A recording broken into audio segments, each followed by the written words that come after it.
pernah tak dengar cerita tentang sebuah pokok besar di kampung yang orang tua-tua tak pernah benarkan sesiapa duduk di bawahnya selepas malam?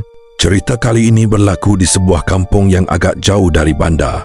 6 orang kawan bernama Aiman, Haziq, Daniel, Irfan, Ali dan Wan datang bermalam di rumah seorang saudara. Mereka sudah lama tidak berkumpul. Jadi malam itu mereka banyak menghabiskan masa dengan berbual dan berjalan di sekitar kampung.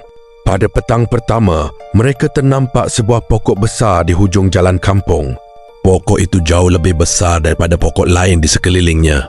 Batangnya tebal dan dahannya menjulang tinggi sehingga menutupi sebahagian jalan.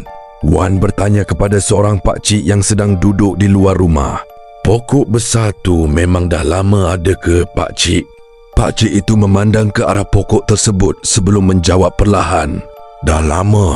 Tapi jangan pergi dekat sana waktu malam." Aiman ketawa kecil. "Kenapa pula, pakcik?" Pakcik itu hanya menggeleng. "Tak ada apa. Cuma dengar cakap orang tua. Mereka tidak terlalu memikirkan pesanan itu." Malam tersebut, selepas makan, keenam-enam mereka duduk di luar rumah sambil berbual. Sekitar pukul 11 malam, Daniel mencadangkan supaya mereka berjalan sedikit di sekitar kampung. Mereka berjalan bersama sehingga sampai berhampiran pokok besar tadi. Suasana di situ tiba-tiba terasa berbeza. Angin yang sejak tadi bertiup perlahan terus menjadi sunyi. Ali memandang ke arah pokok tersebut. "Korang dengar tak? Semua berhenti berjalan." Dari arah pokok, kedengaran bunyi seperti seseorang sedang mengetuk batangnya. "Tok, tok, tok." Irfan menyuluh dengan lampu telefon. Tiada sesiapa. Wan mula mengajak mereka balik. Tetapi sebelum mereka sempat berpusing, terdengar satu suara perlahan dari arah pokok.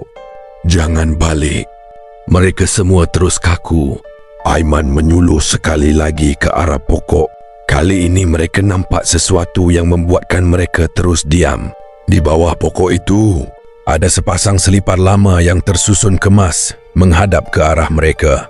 Padahal beberapa saat sebelumnya, kawasan itu kosong. Mereka terus berlari pulang tanpa menoleh.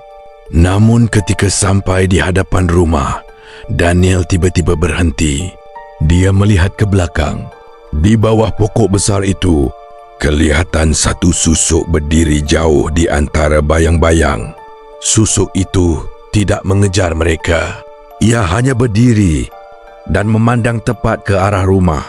Malam itu, mereka mula sedar bahawa larangan pakcik tadi mungkin bukan sekadar cerita orang tua. Ada sesuatu yang memang tinggal di bawah pokok besar itu.